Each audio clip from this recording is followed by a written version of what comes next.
अस्सलाम वालेकुम students, welcome to my YouTube channel. आज का हमारा टॉपिक है जी सेंटर ऑफ अ ग्रुप।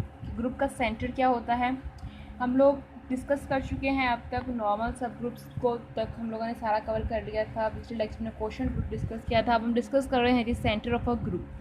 जैसे कि अगर हमारे पास कोई ग्रुप है किसी भी बाइनरी ऑपरेशन के रिस्पेक्ट से, तो इसका सेंटर क्या होगा। सेंटर को हम डिनोट करते हैं जेड ऑफ जी से। इससे इसको डिनोट किया जाता है, ये है जी सेंटर।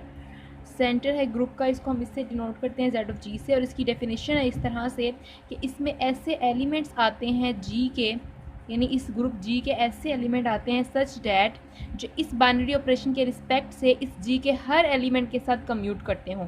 यानी कि ये इस तरह के इसमें जी के अंदर ऐसे एलिमेंट्स, इस सेंटर ऑफ जी में ऐसे एलिमेंट्स आएंगे इसी ग्रुप जी के जो इस जी के हर एलिमेंट के साथ कम्यूटेटिव प्रॉपर्टी को होल्ड करते हों। तो कैसे करते हो जी, इस तरह से कि ए ओ एक्स इक्वल आता हो एक्स ओ ए।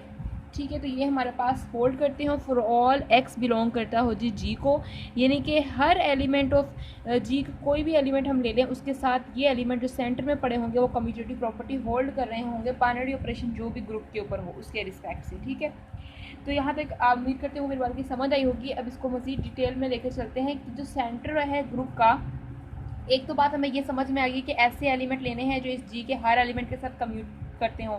दूसरी बात ये, क्या कभी सेंटर ऑफ जी एम्प्टी हो सकता है?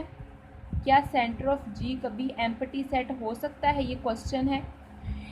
सेंटर ऑफ जी जो है वो कभी भी एम्प्टी सेट नहीं हो सकता है, वो कभी भी एम्प्टी सेट नहीं हो सकता है। इसकी रीज़न क्या है? देखिए, हर ग्रुप में, ग्रुप चाहे किसी भी बाइनरी ऑपरेशन के रिस्पेक्ट से हो, वो हर ग्रुप के अंदर एक ना एक ऐसा एलिमेंट ज़रूर होता है, एक एटलीस्ट एक ऐसा एलिमेंट होता है जो ग्रुप के हर एलिमेंट के साथ कम्यूट करता है, और वो होता है जी आइडेंटिटी एलिमेंट। कि हर ग्रुप के अंदर आइडेंटिटी एलिमेंट होता ही होता है। इसका मतलब Z of G has at least one element. कम से कम इसके अंदर एक एलिमेंट तो ज़रूर होगा, यानी कभी भी एम्प्टी नहीं हो सकता। और वो कौन सा एलिमेंट होगा जी? वो होगा जी आइडेंटिटी। वो कौन सा एलिमेंट होगा जी? आइडेंटिटी। ठीक होगा, यहाँ तक समझ आए अपनी बात की। अब हम बात करते हैं कि अगर ग्रुप हो अबीलियन, अगर ग्रुप है abelian, if group is abelian, तो हमें पता है कि अगर ग्रुप अबीलियन है then AX is equals to XA for all X and A belongs to G। कि अगर ग्रुप अबीलियन हो तो ग्रुप का हर एलिमेंट जो है वो कम्यूट करता है, यानी अगर अबीलियन ग्रुप के कोई से भी दो एलिमेंट हम लेते हैं तो वह हमेशा कम्यूटेटिव प्रॉपर्टी को होल्ड करते होंगे। इसका मतलब क्या हुआ? इसका मतलब ये हुआ, अगर ग्रुप अबीलियन है तो सेंटर जो होगा ग्रुप का वो इक्वल उस कंप्लीट पूरे के पूरे ग्रुप के ही आ जाएगा, यानी कि सेंटर के अंदर पूरा जी आ जाएगा अगर जी अबीलियन हो किसी भी बाइनरी ऑपरेशन के रिस्पेक्ट से। ठीक है, तो हमारे पास सेंटर के अंदर कितने एलिमेंट्स होंगे? उसके पूरे का पूरा जी ही आ जाएगा, क्योंकि जी का हर एलिमेंट ही कम्यूट करता होगा। जब हर एलिमेंट करता होगा तो सेंटर ऑफ जी जी के इक्वल आ जाएगा। अगर ग्रुप नॉन अबीलियन हो तब फिर क्या होगा? इफ़ ग्रुप इज़ नॉन अबीलियन, अगर नॉन अबीलियन है तो हो सकता है उसके अंदर कुछ ऐसे एलिमेंट्स हों जो कम्यूटेटिव प्रॉपर्टी को होल्ड करते हों। ठीक है, और कुछ ना भी होगा तो आइडेंटिटी एलिमेंट तो ज़रूर होगा। यानी कि अगर नॉन अबीलियन है तो लाजमी नहीं है कि उसके अंदर कोई एलिमेंट नहीं होगा जो कम्यूटेटिव प्रॉपर्टी को होल्ड करता हो, बल्कि उसके अंदर हमारे पास से कम आइडेंटिटी एलिमेंट तो होगा ही होगा। उसके अलावा और भी कुछ ऐसे एलिमेंट्स हो सकते हैं जो इस प्रॉपर्टी को सेटिस्फाई करते हों।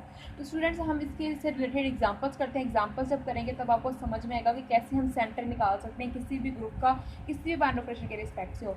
चलिए स्टार्ट करते हैं इसकी एग्जाम्पल करना। इसकी एग्जाम्पल हम नंबर 1 लेते हैं, एक ग्रुप ले लेते हैं और उसका हम सेंटर निकालते हैं। ठीक है, तो यहाँ पर मैं जो ग्रुप ले रही हूँ वो अंडर मल्टीप्लिकेशन है। इसको हम ऑलरेडी ग्रुप प्रूफ कर चुके हैं, 1 माइनस आयोटा। तो इसके अंदर अब हमें चेक करना है कि इसके सेंटर में कौन कौन से एलिमेंट्स आएंगे। जो जो एलिमेंट आएंगे हम इसके अंदर लिखते जाएंगे। ठीक है, तो सेंटर ऑफ जी की सबसे पहले यहाँ डेफिनेशन लिखते हैं कि क्या उसकी डेफिनेशन हमने पढ़ी है कि ऐसे एलिमेंट्स आएंगे जी के such that x a is equals to होगा ए। सेंटर ऑफ जी की ये हमारे पास डेफिनेशन है स्टूडेंट्स। तो अब अगर हम लोग इसका सेंटर चेक करना चाहें, सबसे पहले हम आइडेंटिटी को चेक करते हैं 1 को। तो हमें पता है कि 1 बिलोंग करता है जी को, ठीक है, और 1.x इक्वल आएगा x.1 for all x belongs to g कि 1 जो g का ऐसा एलिमेंट है जो g के हर एलिमेंट के साथ कम्यूटेटिव प्रॉपर्टी को होल्ड करता है। कैसे? अगर x की जगह हम -1 रखते हैं तो 1 - 1 इक्वल आ जाएगा -1 × 1 विच इज इक्वल टू -1, ये भी -1, ये भी -1। अगर हम आयोटा रखते हैं तो iota is equal to iota आ जाएगा, माइनस आयोटा रखते हैं तो minus iota is equal to minus iota आ जाएगा। यानी 1 से कोई भी एलिमेंट ऑपरेट करवाएंगे तो हमारे पास कम्यूटेटिव प्रॉपर्टी को होल्ड करता होगा। इसके बाद अगर -1 की बात करें, -1 बिलोंग करता है g को, तो -1.x इक्वल आएगा x इंटू -1 के for all x belongs to g के g के हर एलिमेंट के लिए -1 कम्यूटेटिव प्रॉपर्टी को होल्ड करता होगा। आप करके भी देख सकते हैं, x की जगह अगर मैं आयोटा रखूँ तो माइनस आयोटा आएगा, यहाँ पर भी माइनस आयोटा आएगा। इसी तरह से अगर मैं यहाँ पर आयोटा रखूँ तब भी, माइनस आयोटा रखूँ तब भी यहाँ प्लस आयोटा, दोनों तरफ हमारे पास यहाँ पर आ जाएगा। ठीक है स्टूडेंट्स, इसी तरह से अगर हम लोग यहाँ पर देखें नेक्स्ट एलिमेंट, अगर हम आयोटा की बात करें, आयोटा जो है वो बिलोंग करता है g को, तो आयोटा डॉट x इक्वल होगा x डॉट आयोटा के for all x belongs to g कि आयोटा जो है इस पूरे ग्रुप के हर एलिमेंट के साथ कम्यूट करता है। कैसे? आप देख सकते हैं, आयोटा को आयोटा से करेंगे तो -1 आएगा, यहाँ पर भी -1 आ जाएगा, क्योंकि ये हमें पता है कि ये जो ग्रुप है ये अबेलियन है। हमने इसको प्रूव किया था, अंडर मल्टीप्लिकेशन ये ग्रुप भी था और ये अबेलियन ग्रुप भी था। तो इसका मतलब इसका हर एलिमेंट कम्यूटेटिव प्रॉपर्टी को होल्ड करता है। इसका मतलब इसके सेंटर में होल ग्रुप जी ही आ जाएगा, पूरे का पूरा ग्रुप जी आ जाएगा। अब ये तो था अबेलियन ग्रुप, हमने ये भी पढ़ लिया है कि अबेलियन ग्रुप है तो उसका जो सेंटर है पूरे का पूरा ग्रुप आ जाएगा। अब चलते हैं नॉन अबेलियन ग्रुप की तरफ। एग्जांपल लेते हैं जो ग्रुप नॉन अबेलियन हो तो उसके बारे में हम क्या कहेंगे। तो यहाँ पर एग्जांपल ले लेते हैं जी Q8 की। Q8 को हमने ग्रुप प्रूफ करवाया था अंडर मल्टीप्लिकेशन, और उसके सारे ग्रुप्स, सब ग्रुप्स, जितने भी इससे मिलने वाले सब ग्रुप्स से, साइक्लिक ग्रुप से टोटल कितने हैं, कितने साइक्लिक हैं, कितने नॉन साइक्लिक, हम सारा स्ट्रक्चर इसका कंप्लीट डिस्कस कर चुके हैं। तो 1 -1 आयोटा माइनस आयोटा जे माइनस जे के माइनस के, ये इस टाइप के इसके एलिमेंट्स थे।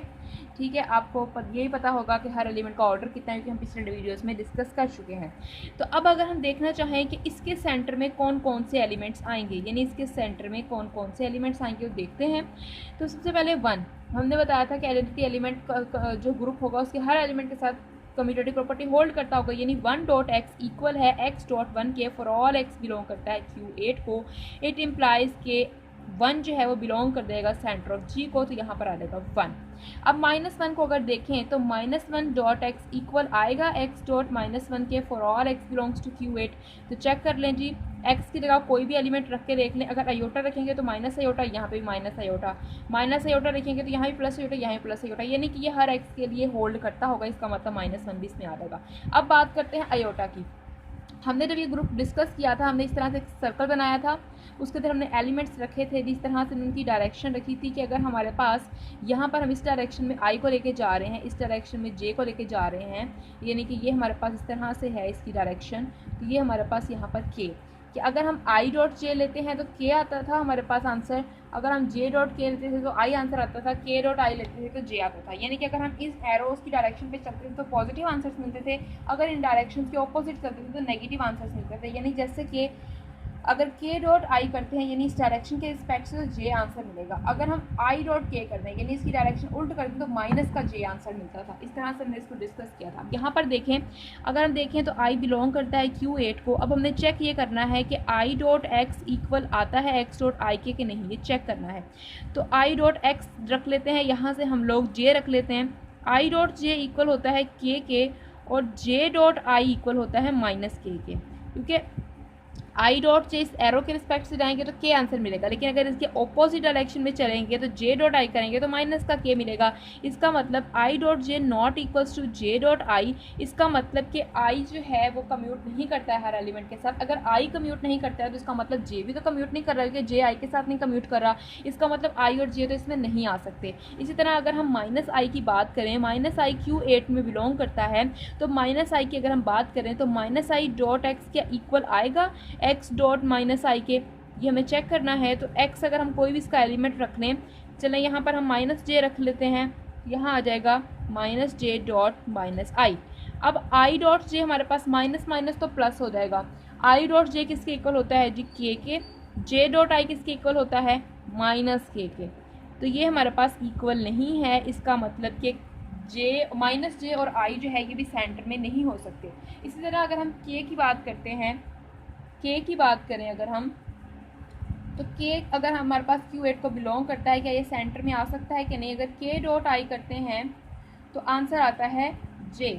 अगर हम आई डॉट के करते हैं तो आंसर आता है माइनस जे।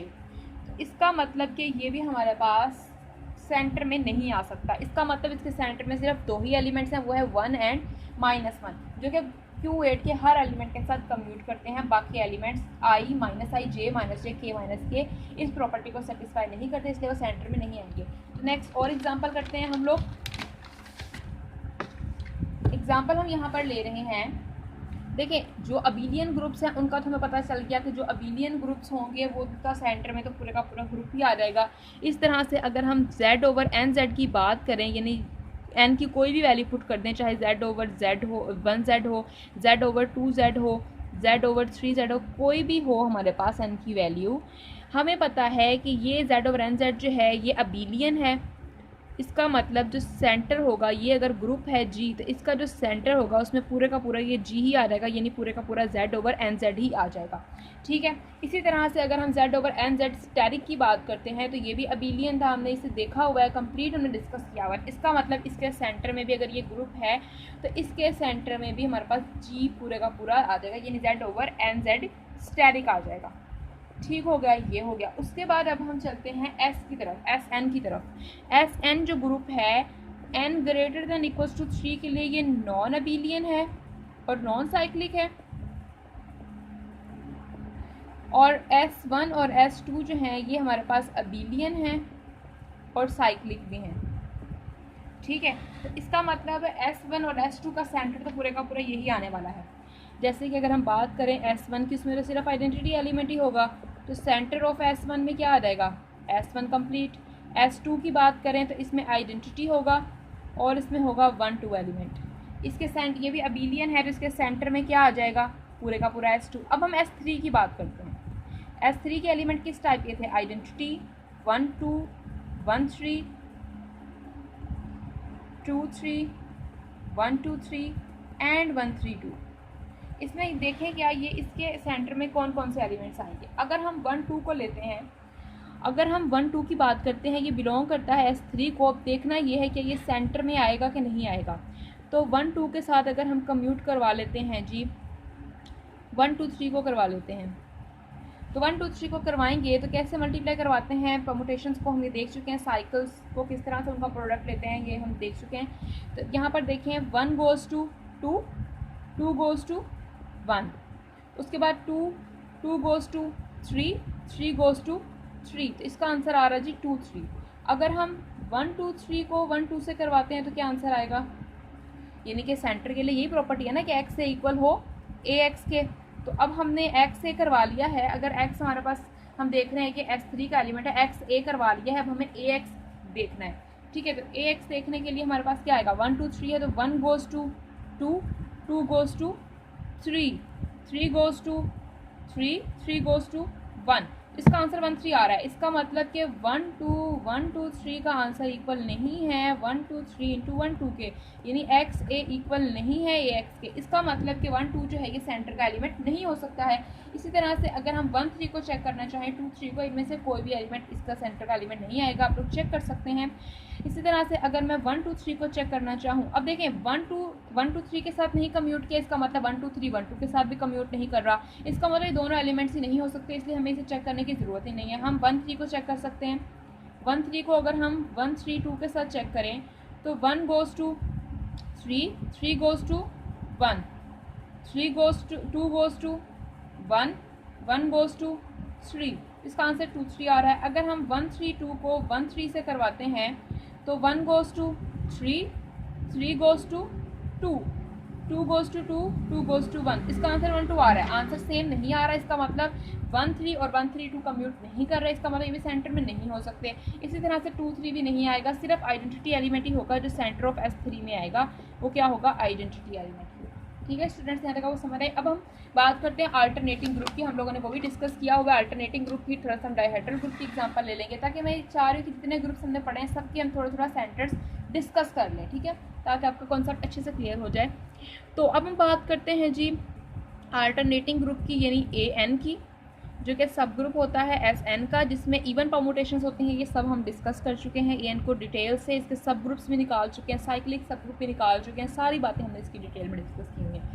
तो AN में हम देखें तो A2B और A3B हमारे पास साइक्लिक थे और अबीलियन भी थे, और ANN greater and equals to 4 non cyclic होता है और नॉन अबीलियन होता है। ये हम सारी बातें देख चुके हैं। अगर A2 और A3 साइक्लिक और अबीलियन है, इसका मतलब कि सेंटर ऑफ A2 इक्वल आ जाएगा A2 के ही, और सेंटर ऑफ A3 इक्वल आ जाएगा A3 के ही। आप देख भी सकते हैं, मैं A3 के अगर यहाँ एलिमेंट्स लिखूँ तो इसमें एलिमेंट्स आएंगे इवन परमुटेशंस 1 2 3 और 1 3 2, ये एलिमेंट्स आएंगे। हमने डिटेल से देखा था, आपको पता होगा कि एलिमेंट्स कैसे आए हैं। अब ये एलिमेंट्स इसके अंदर होंगे। अब अगर इसे हम देखना चाहें तो 1 2 3 को जब हम ऑपरेट करवाते हैं 1 3 2 से, तो आंसर आएगा 1 goes to 3, 3 goes to 1, 2 goes to 1, 1 goes to 2, 3 goes to 2, 2 goes to 3, 1 3 2 into 1 2 3, 1 goes to 2, 2 goes to 1, 2 goes to 3, 3 goes to 2, तो ये 3 goes to 1, 1 goes to 3, तो ये भी आइडेंटिटी, यानी ये भी आइडेंटिटी एलिमेंट दे रहा है, ये भी आइडेंटिटी एलिमेंट दे रहा है। तो इसका मतलब आंसर सेम आ रहा है। इसका मतलब कि इसका हर एलिमेंट कम्यूट कर रहा है, 1 2 3 1 3 2 के साथ कर रहा है और 1 3 2 1 2 3 के साथ कर रहा है। तो इसका मतलब A3 जो है वो हमारे पास अबीलियन भी है, और इससे हमें पता था, और A3 जो है इसका सेंटर में पूरे का पूरा A3 ही आ जाएगा। और हमारे पास साइक्लिक भी हैं और अबीलियन भी हैं, और जो D3 है वो हमारे पास नॉन अबीलियन था और नॉन साइक्लिक था। तो D1 और D2 तो दोनों अबीलियन भी हैं और साइक्लिक भी हैं। इसका मतलब इनका जो होगा सेंटर D1 का और सेंटर ऑफ D2, ये खुद ब खुद ही D1 आ जाएगा इसमें और पूरा D2 आ जाएगा। जो D3 होगा उसके सेंटर में क्या आएगा, D3 को डिस्कस कर लेते हैं थोड़ा सा। 1R R square S S R and S R square, ये D3 है। ठीक है, हम डायहेड्रल ग्रुप को भी डिटेल से डिस्कस कर चुके हैं, सारी बातें हमने बहुत अच्छे से इसकी देखी हैं, इसके ऊपर बहुत सारी वीडियोस बनाई हैं, हर किसी का हमने स्ट्रक्चर डिस्कस किया है। हम लोगों ने D6 तक सारे ग्रुप्स यानी 12 ऑर्डर तक हमने डायहेड्रल ग्रुप पर डिस्कस किया है। तो आप लोग जाके देख सकते हैं, हमने इसके अंदर सारे सब ग्रुप्स निकाले थे, साइक्लिक सब ग्रुप निकाले थे, प्रॉपर इम्प्रॉपर सारी बातें हमने देखी इसके अंदर। तो D3 के अंदर अब देखिए, अगर हम देखना चाहें इसके सेंटर में कौन सा एलिमेंट आएगा, 1 तो आएगा ही आएगा सेंटर ऑफ G, अगर इसको हम G कह देते हैं तो इसके अंदर 1 तो आएगा। अगर हम R को देखना चाहें तो R S इक्वल होता है S R का इन्वर्स। अब यहाँ R का इन्वर्स क्या है जी, R का इन्वर्स R स्क्वायर है, तो यहाँ आ जाएगा R स्क्वायर। तो R S S R square के इक्वल है, यानी ये S R स्क्वायर के इक्वल है, यानी कि मेरे कहने का मतलब है कि S R not equals to S R। ठीक है, ये इक्वल है S R स्क्वायर के। तो इसका मतलब R और S तो कम्यूट नहीं करते हैं। इसी तरह अगर हम R स्क्वायर की बात करते हैं तो इसका इन्वर्स होता है, R स्क्वायर का इन्वर्स क्या होता है, एस आर। तो इसका मतलब R स्क्वायर S इक्वल नहीं है एस आर स्क्वायर के, इसका मतलब ये भी कम्यूट करते हैं। इसका मतलब ये हुआ कि D3 के अंदर सिर्फ एक ही एलिमेंट आने वाला है, इसके सेंटर में जो है आइडेंटिटी। ठीक है, अब ये मल्टीप्लिकेशन कैसे हो रही है, इन्वर्स कैसे आ रहा है, ये सब हमने जब डायहेड्रल ग्रुप का स्ट्रक्चर डिस्कस किया था वहाँ हमने देखा था हम कैसे ऑपरेट करवाते हैं एलिमेंट्स को, तो आप लोग वहाँ से जाके देख सकते हैं। तो स्टूडेंट्स, नेक्स्ट लेक्चर में हम लोग क्या डिस्कस करने वाले हैं, हम ये प्रूफ करने वाले हैं कि जो सेंटर होता है ग्रुप का वो सब ग्रुप होता है ग्रुप का। ठीक है, उसमें सब ग्रुप प्रूफ करेंगे, उससे नेक्स्ट लेक्चर में हम लोग नॉर्मल सब ग्रुप प्रूफ करेंगे। तो हमारी वो वीडियो जरूर देखिएगा। अगर आप हमारे चैनल पर नए हैं तो हमारे चैनल को सब्सक्राइब कर दीजिए, बेल आइकन को भी जरूर प्रेस करिएगा ताकि आपको हमारी हर नई आने वाली वीडियो मिलती रहे। स्टूडेंट्स, थैंक यू स्टूडेंट्स, अल्लाह हाफिज़।